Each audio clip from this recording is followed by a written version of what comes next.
নে বাড়া, এ তো ধরলই না। আর একবার মুখে নে, ধরাচ্ছি।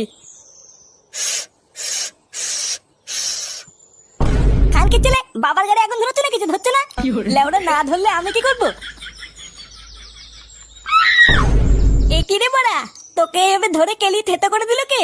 হ্যাঁ গো পল্টুদা, তোমাকে তো দেখে মনে থেকে উদুম কেলিয়েছে। আর বলিস না লেওড়া, কালকে গাঁজা খাওয়ার পরে আজ সকালে ঘুম থেকে উঠে দেখি লেওড়া আমি একটা মেয়ে ছেলের পাশে শুয়ে আছি। কি বলছিস কি বাড়া? হ্যাঁ, তারপর কি হলো? তারপর ওনার স্বামী আমাকে ধরে যে কি সেটা ভাঙলো রে। উহ, বাড়া এখনো মাথাটা ঝনঝন করছে। ওই জন্যই কালকে আমি বলছিলাম পল্টুদা, গাঁজা খেও না। লেওরা আমার কথা মিললো তো। ও বাড়া কোনো ব্যাপার না, গাঁজা খেলে অমন একটু হয়। তুই তো লেওরা শুধু একটু বৌদির পাশে শুয়েছিস, আর তো কিছু করিস নি, তাই না? কি জানি, ওনার বর তো বলছিল লেওড়া আমি নাকি পক পক করেছি। এই গান মেরেছে। পল্টুদা, এইসব তুমি কি করেছো?